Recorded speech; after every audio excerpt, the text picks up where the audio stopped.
नमस्कार, मैं हूं सिकता देव। सियासत के पेचीदा गलियारों से हर एक दांव पर खबर रोज रात 10 बजे मेरे साथ रणनीति।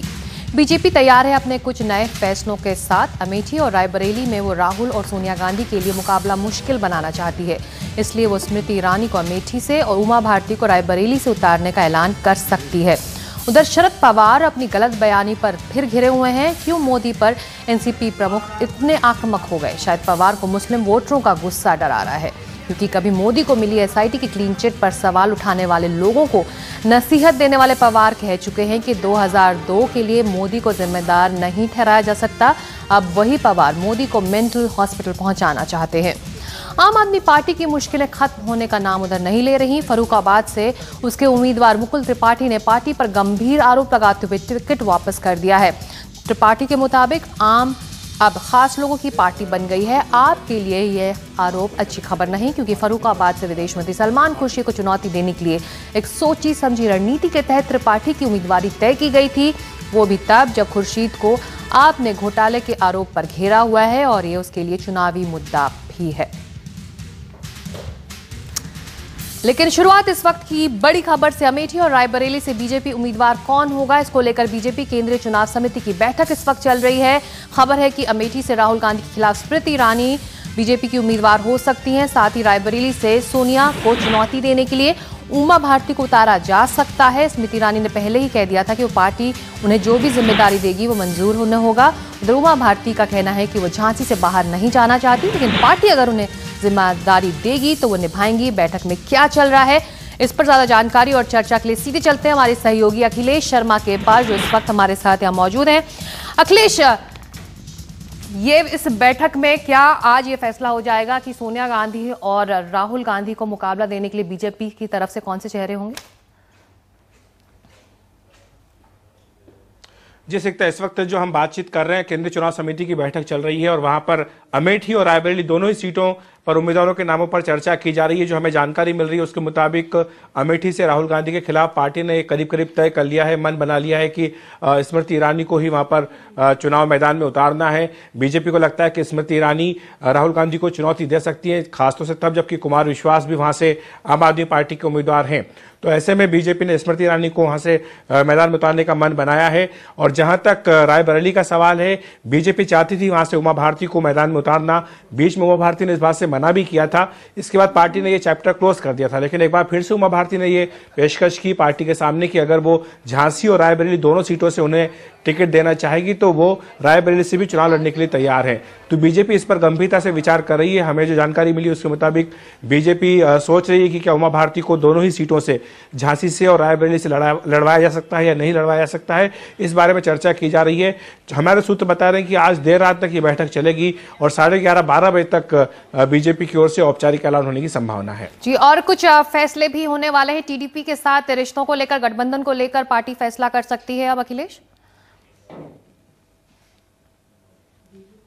जी हाँ, टीडीपी के साथ बीजेपी का गठबंधन करीब करीब तय हो गया है। हालांकि 2 दिन पहले बातचीत बीच में टूट गई थी, लेकिन इसे बीजेपी की ओर से दबाव बनाने की रणनीति के तौर पर देखा गया था। अभी जो हमें जानकारी मिल रही है उसके मुताबिक सीमांध्रा में थोड़ा सा पेच फंसा हुआ है, लेकिन तेलंगाना को लेकर बीजेपी और टीडीपी के बीच में सहमति बन गई है, जहां पर की 8 लोकसभा सीटें बीजेपी लड़ेगी और साथ ही 50% जो विधानसभा की सीटें वहां पर बीजेपी अपने उम्मीदवार खड़ा करेगी।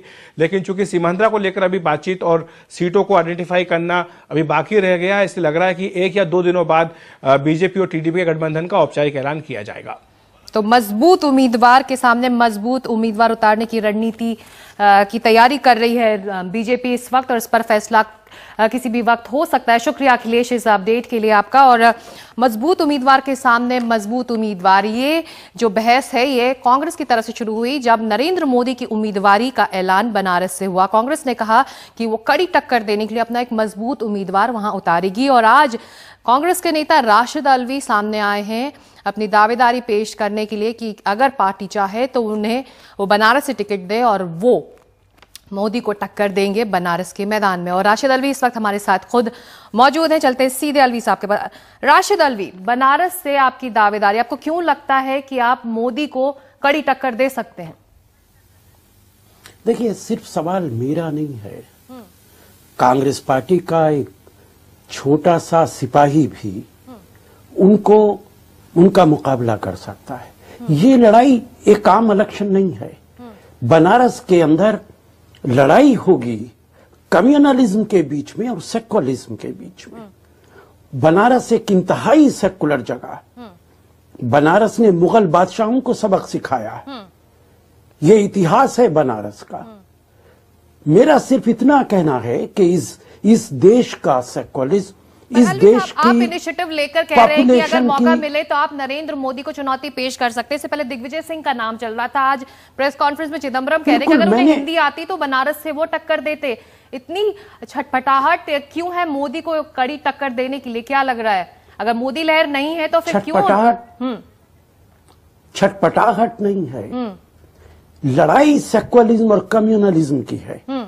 कांग्रेस पार्टी के अंदर जो नेता ये महसूस करता है कि हमारे अंदर ज्यादा कमिटमेंट है और हम मुकाबला कर सकते हैं, वो पहली सफ में खड़े होकर लड़ाई लड़ना चाहता है।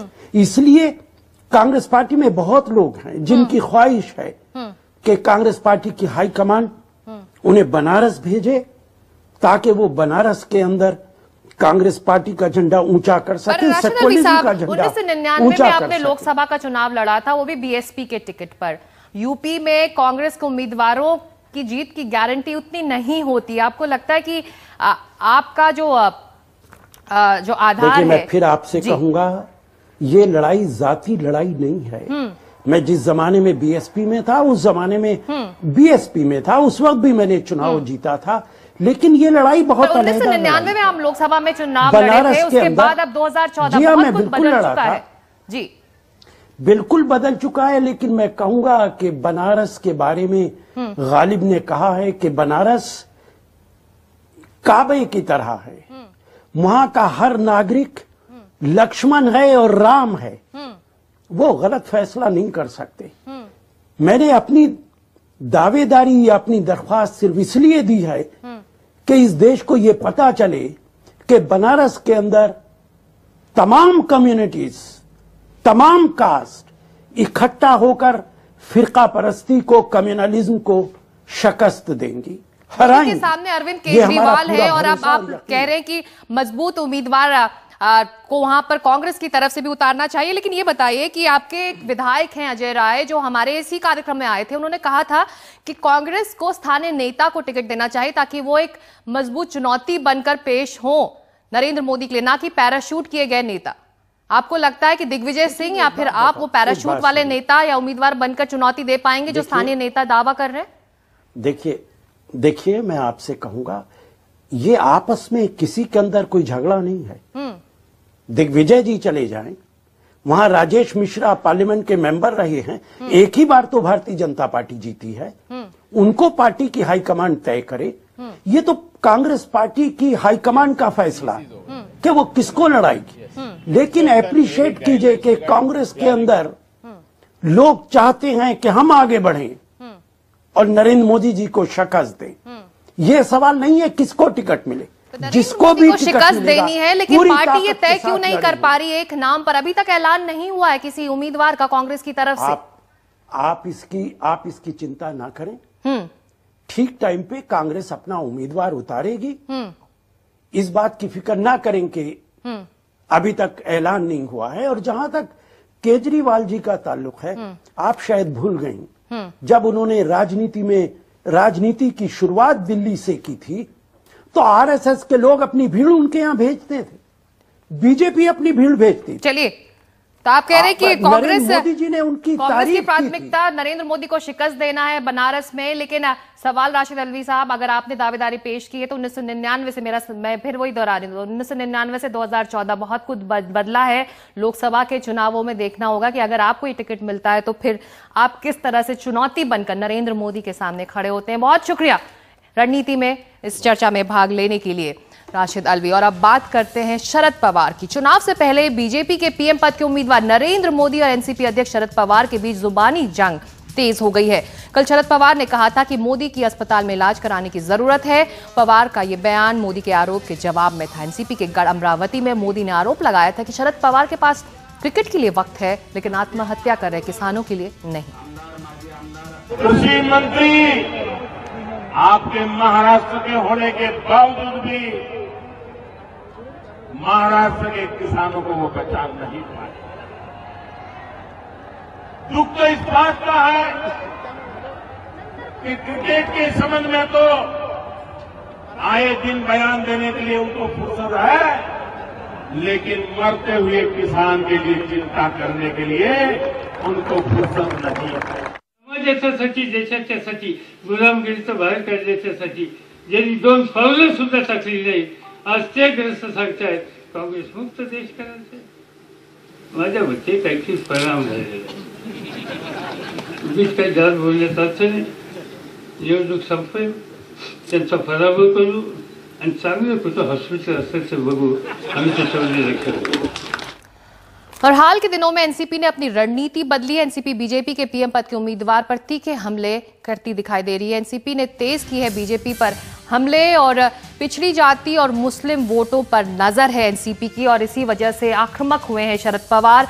ज्यादातर लोकसभा क्षेत्रों में बहुकोणीय मुकाबला है और जीत का अंतर जिसकी वजह से बहुत कम होने वाला है, इसीलिए इस तरह का अग्रेशन अब शरद पवार को, एनसीपी को दिखाना होगा।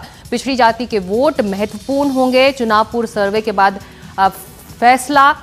पहले मोदी पर मुलायम दिख रहे थे पवार, लेकिन अब आक्रामक हो चुके हैं। और क्या है उनकी रणनीति और क्यों अपनी इस गलत बयानी पर एनसीपी की तरफ से लगातार एक तरह से कहा जा रहा है कि जो कुछ हो रहा है उसे हल्के में लेना चाहिए, जो कुछ कहा जा रहा है उसे हल्के में समझा जाना चाहिए। शरद पवार जो कह रहे हैं उसके मायने कुछ और ही हैं। और इसी को समझने के लिए कि आखिर एनसीपी की रणनीति क्या है, हमारे साथ हैं तारिक अनवर जो केंद्रीय सरकार में मंत्री भी हैं और एनसीपी नेता, कटिहार से उम्मीदवार भी हैं। तारिक अनवर साहब, बहुत शुक्रिया रणनीति में शामिल होने के लिए। क्या शरद पवार की भाषा सही है, चाहे राजनीतिक विरोधी के लिए ही क्यों ना हो? नहीं, देखिए, भाषा तो सभी लोगों को संयम बरतना चाहिए, लेकिन पवार साहब ने जो बात कही हमने सुना नहीं है, लेकिन जो मुझे लगता है कि एक तो वो बहुत ही सीजन्ड आदमी है, कभी इस तरह की भाषा का उन्होंने कभी प्रयोग नहीं किया है, और अगर कोई ऐसी बात कही है हल्की फुल्की तो वो मजाक में कहा है, कोई सीरियस बात उन्होंने नहीं कही है जिसको इतनी गंभीरता से लेने की आवश्यकता है। तो आप कह रहे गंभीरता से लेने की आवश्यकता नहीं, लेकिन पहले वोटरों को 2-2 जगह से वोट डालने का पाठ पढ़ाना, जिस पर चुनाव आयोग तक नाराज हो गया, फिर मोदी को मेंटल हॉस्पिटल भेजने की बात, ये सब मनोरंजन के लिए हल्के में लेना है, तो ये भी सही नहीं है। देखिए, मेंटल हॉस्पिटल की बात मैं नहीं कहा, उन्होंने कहा कि इनका इलाज हम लोग चुनाव के बाद कराएंगे, जब यूपीए की थर्ड सरकार बनेगी तो उसके बाद यूपीए 3 जब बनेगी। तो उन्होंने कहा कि भाई जिस तरह से वो कह रहे हैं, जिस तरह की बात, देखिए नरेंद्र मोदी जी जहां पर पहुंच गए हैं, उनको लग रहा है कि बस प्रधानमंत्री की कुर्सी सामने उनको दिख रही है जी, और जब उनको वो कुर्सी नहीं मिलेगी किसी कारणवश तो उनका बीमार होना वाजिब है।